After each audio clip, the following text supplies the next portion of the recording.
They said children cry when they're hungry. They said children cry when they're afraid. But these children? They didn't cry. They didn't scream. They didn't laugh. They didn't sleep.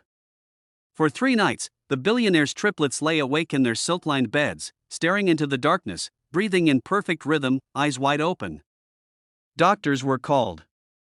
Nannies quit. Priests whispered prayers. And then, on the 4th night, the maid walked into their room. What she did next would unravel a secret buried for decades and change a powerful family forever. Stay with me, because this is not just a story about children who wouldn't sleep. It's a story about guilt, forgotten promises, and a woman everyone ignored until it was almost too late. The Caldwell estate sat on a hill overlooking the Hudson River, a mansion of glass, marble, and silence. Inside lived Jonathan Caldwell, a self-made billionaire admired by the world. But behind the gates, fear had taken root. Why did the triplets refuse sleep without a single tear? Why did every nanny leave shaking? And why did the children all whisper the same word at the same time every night at exactly 2:17 in the morning?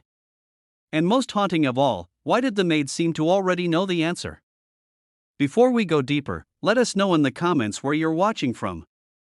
We'd love to hear from you. And if you're new here, click on the subscribe button so you never miss any of our upcoming videos.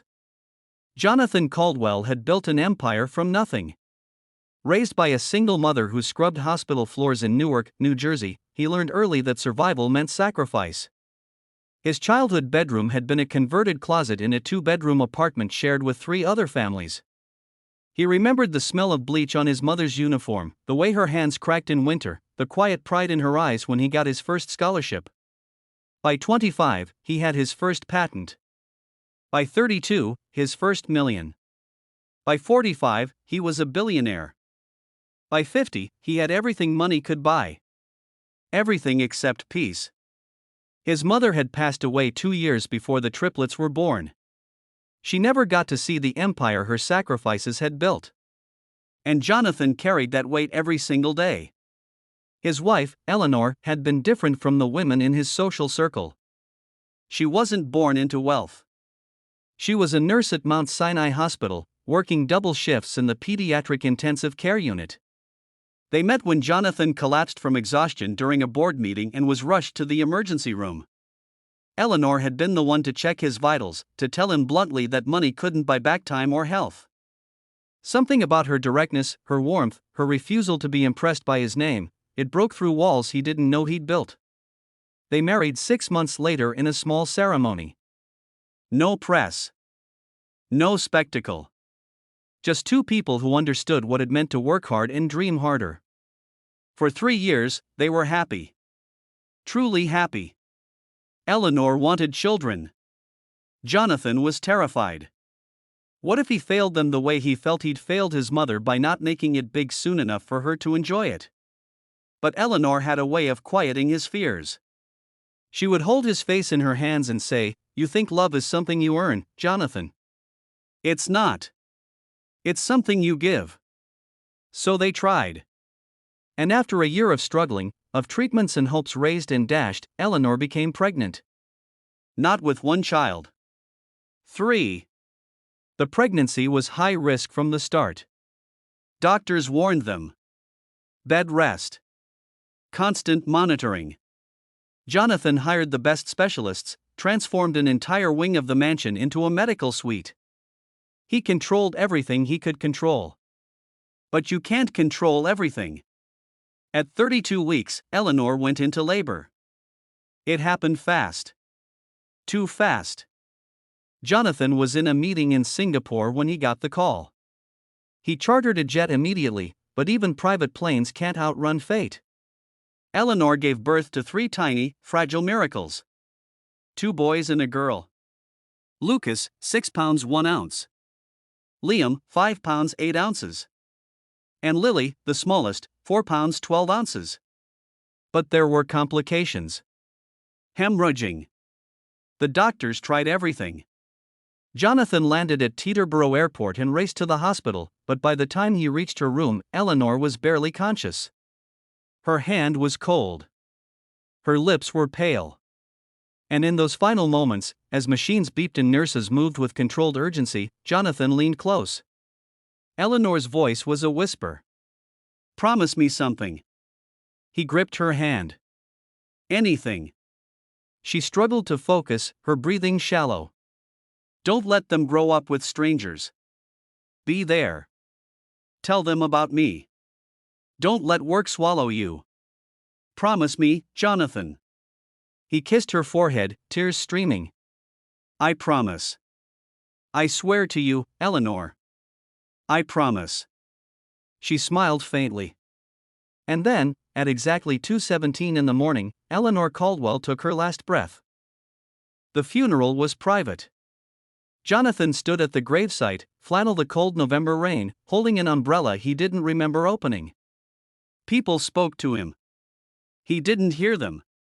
The triplets were in the NICU, fighting for every breath, and their mother was gone. In the weeks that followed, Jonathan threw himself into what he knew. Control. Strategy. He hired the best neonatal nurses. He converted the nursery into a state-of-the-art care facility. He read every book, consulted every expert. And slowly, the babies grew stronger. Lucas was the first to leave the NICU. Then Liam. Finally, Lily. By the time they came home to the estate, Jonathan had assembled a full staff. A day nurse. A night nurse. A nutritionist. A pediatrician on call. Everything was managed. Everything was perfect. Except he had already broken his promise. Work consumed him. Conference calls during feeding times. Business trips during first smiles. He told himself it was temporary. That once the merger was complete, once the new product launched, once the stock stabilized, he would slow down. But there was always another merger. Another launch. Another crisis only he could solve. The children grew. They were healthy, beautiful, smart. But Jonathan knew them through reports. Updates from the staff. Photos on his phone taken by people paid to care. He loved them. He did. But love from a distance is a shadow of the real thing. And shadows don't keep promises. Among the staff was a woman named María Alvarez. She was 57 years old, originally from a small village outside Puebla, Mexico. She had come to the United States 30 years ago, sending money home to her 3 daughters until they were old enough to join her. María had worked in wealthy homes most of her adult life. She cleaned. She cooked. She existed in the background, the way society had trained people to see women like her. Invisible until needed. Silent unless spoken to. But María had a gift. She noticed things. The way a person's shoulders tightened when they lied. The sadness behind a smile. The weight of unspoken grief. She had been hired by Eleanor herself, 2 months before the triplets were born. Eleanor had liked her immediately. They would sit together in the kitchen, María preparing meals while Eleanor talked about her hopes for the children, her fears about the pregnancy, her love for a man who didn't yet know how to rest. Eleanor taught María the lullaby her own mother had sung to her, a soft melody with words in Gaelic from her grandmother's village in Ireland. "If anything happens to me," Eleanor had said one afternoon, stirring honey into her tea, "sing this to them. So they know they're loved." María had nodded, not understanding the weight of those words yet. But on the night Eleanor died, María had been there. She was cleaning the hallway outside the delivery room when the monitors started screaming. She saw the doctors rush in. She heard Jonathan's voice breaking as he begged Eleanor to stay. And she felt the shift in the air at 2:17 in the morning, the way a house feels when a soul departs. María had wept silently in the supply closet, rosary beads in her hands. She had made her own promise that night. To watch over those children. To remember Eleanor when others forgot. And for 3 years, she had kept that promise quietly. She noticed when Jonathan missed bedtimes. When he forgot their birthdays until his assistant reminded him. When he looked at his children with love and guilt in equal measure. She said nothing. It wasn't her place. But she watched. The triplets grew close to Maria in ways the hired nannies never achieved. Lucas would toddle into the kitchen and tug her apron. Liam would fall asleep during his afternoon nap only if Maria hummed while folding laundry nearby. And Lily, sweet Lily, would hold Maria's hand and say, "You smell like cookies and sunshine." Children know. They know who sees them. Who stays. The trouble began on a Tuesday in late October. The triplets were 3 years old now, verbal, curious, smart beyond their years. Jonathan was in Tokyo for a week-long negotiation. The night nurse, a woman named Diane, reported something strange that first night. The children didn't sleep, she told the estate manager over the phone. At all, he asked. Not a minute. They just lay there. Eyes open. Calm. I checked their vitals. Everything's normal. But they wouldn't close their eyes. The estate manager dismissed it. Kids have off nights. But the second night, it happened again. And this time, Diane wasn't alone. 2 other nannies were on shift, rotating to give each other breaks. But none of them could explain it. The children lay in their small beds, side by side, staring upward. Not fidgeting. Not crying. Just breathing. At 2:17 in the morning, all 3 sat up in unison. Diane's heart nearly stopped. Lucas? Honey, what's wrong? Lucas turned his head slowly toward her. His voice was flat. She's waiting. Diane's hands trembled. Who's waiting, sweetheart? Liam answered, his tone identical to his brother's.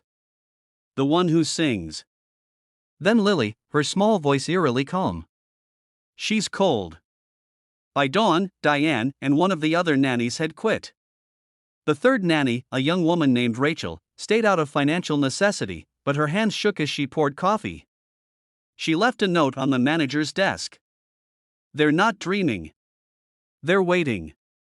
Jonathan received the call during a lunch meeting in Shibuya. His assistant's voice was tight. Sir, we have a situation with the children. Jonathan excused himself, stepping into the hallway. What happened? Are they hurt? No, sir. But the night staff has mostly resigned. The children haven't slept in 2 nights. They're saying strange things. Jonathan felt ice in his chest. What kind of things? His assistant hesitated. About someone waiting. Someone cold. And they keep repeating a time. 2:17. Jonathan's stomach dropped. That was the time Eleanor died. He didn't believe in ghosts. He believed in logic. Science. But he also believed in instinct. And every instinct screamed at him to go home. He canceled the rest of his meetings and boarded his jet that evening. 14 hours later, he arrived at the estate just after midnight.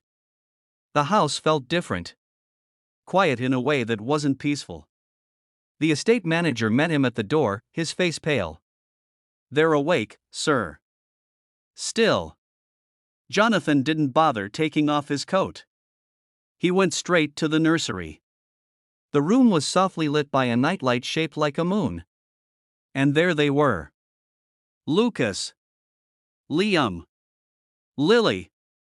Lying in their beds, eyes wide open, staring at the ceiling. Jonathan's throat tightened. Lucas? No response. Lily? Her eyes shifted slowly toward him. She didn't smile. Daddy, she's cold. Jonathan's pulse hammered. Who's cold, baby? All 3 children spoke at once, their voices synchronized. The woman in the corner. Jonathan's blood turned to ice. He looked at the corner. There was nothing there. Just shadows. He knelt by Lily's bed, forcing his voice to stay calm. There's no one there, sweetheart. You're safe. But Lily's eyes didn't waver. She says you forgot. Jonathan felt like the air had been sucked from the room. He stayed with them for an hour, trying to coax them to sleep. Nothing worked. Finally, exhausted, he stepped into the hallway, and that's when he heard it. Footsteps. Slow. Deliberate. Coming from the servants' wing. He followed the sound and saw her. María. Walking toward the nursery, her face calm, unsurprised. María, Jonathan said, his voice sharper than he intended. What are you doing up? She stopped, meeting his eyes. They call me. Who calls you? The children. Jonathan's frustration boiled over. They're 3 years old. They don't call anyone. They won't sleep. They're saying things that don't make sense. And you're walking around in the middle of the night like this is normal. Maria's expression didn't change. It is normal. For children who remember. Jonathan stared at her. Remember what? But María didn't answer. She simply walked past him, into the nursery. And Jonathan, despite every logical bone in his body, didn't stop her. He watched from the doorway. María didn't turn on the lights. She didn't speak. She sat down on the floor between the 3 small beds. And then she began to hum. The melody was low, ancient, unfamiliar. Not quite a lullaby. Not quite a hymn. Something older. The effect was immediate. The children's breathing slowed. Their eyelids fluttered. And within minutes, all 3 were asleep. Jonathan stood frozen, his mind racing. María rose slowly, her knees creaking, and walked past him without a word. He followed her to the kitchen. Explain. Now. María filled a kettle, setting it on the stove. Her voice was quiet. You want logic. But some things are not logical, Mr. Caldwell. Try me. She turned to face him. Your children are not haunted. They are not sick. They are listening. To what? María reached into the pocket of her robe and pulled out something small. A hospital bracelet. Faded, yellowed with time. Jonathan's heart stopped. He recognized the handwriting. Eleanor's name. Her patient ID number. The date of the triplets' birth. Where did you get that? Jonathan whispered. She gave it to me, María said. The night before she went into labor.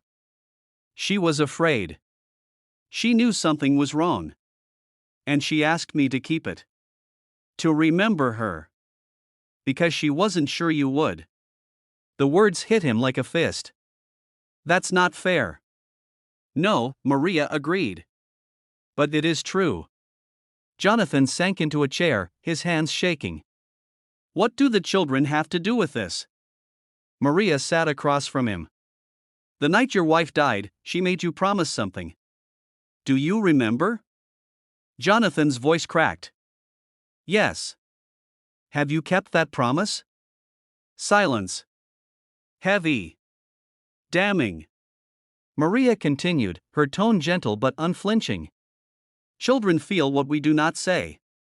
They carry what we try to bury. Your wife loved you. But her grief, her unfinished hope, it stays in this house.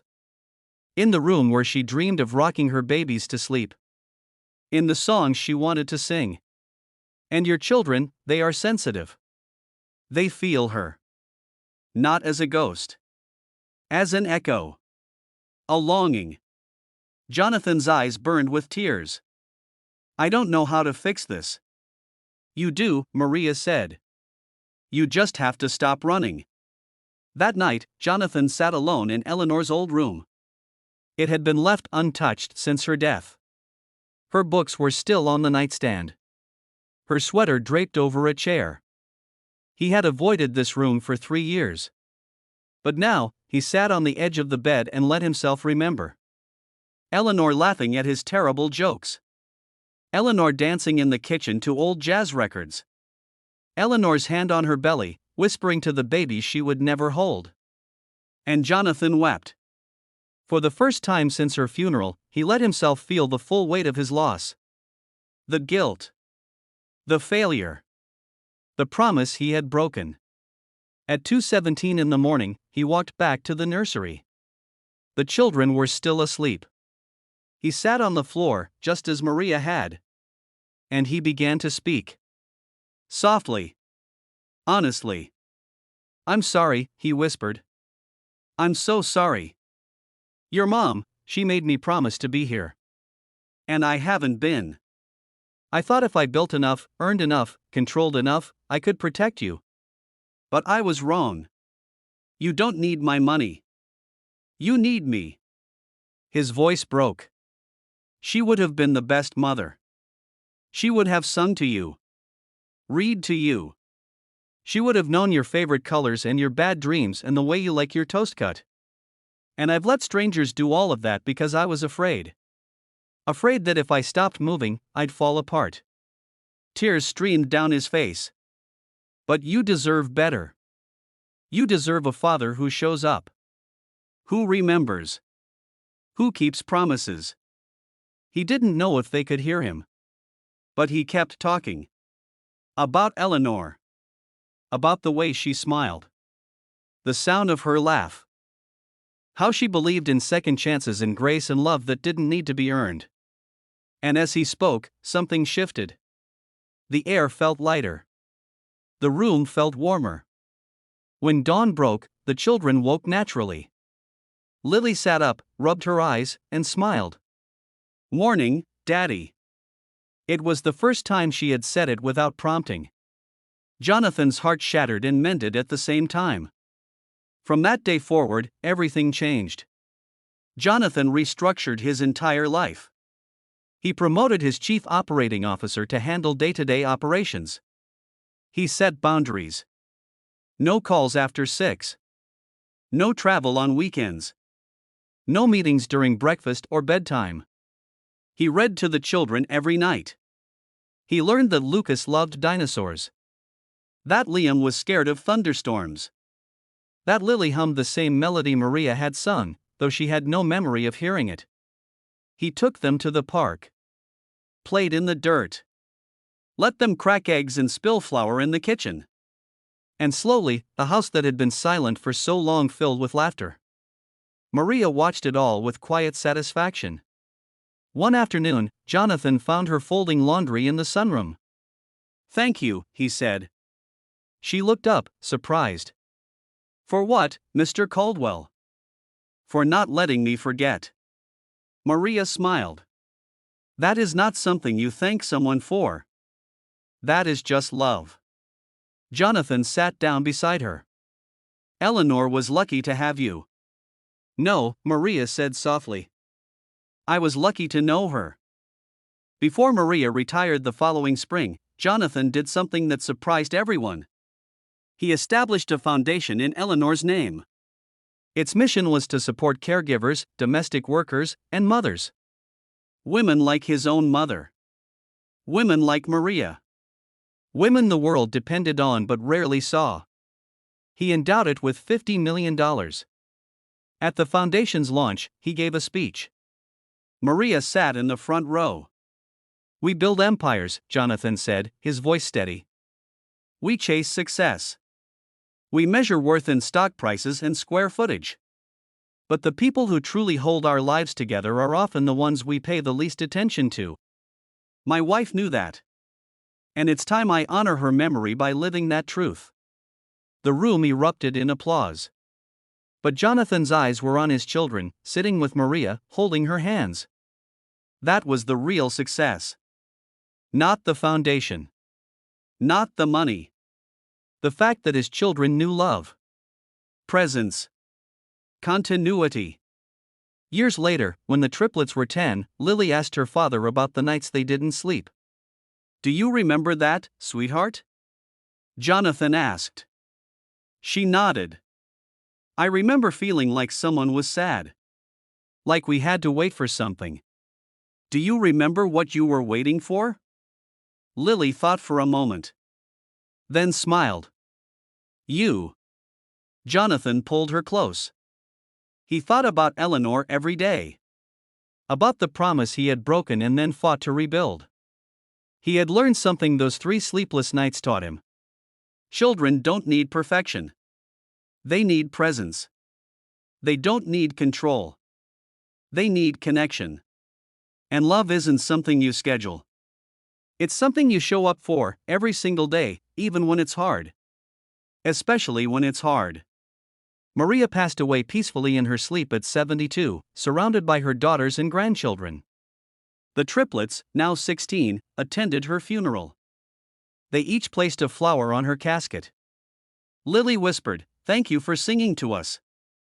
Jonathan stood at the back, remembering the night María had sat on that nursery floor and hummed a melody that changed everything. She had been a maid. A cleaner. A woman the world overlooked. But she had been the one who saved them. Not with magic. Not with answers. But with memory. With faithfulness. With the quiet, stubborn belief that promises matter. Even when they're broken. Even when they're hard to keep. Especially then. And now, here's what I want to ask you.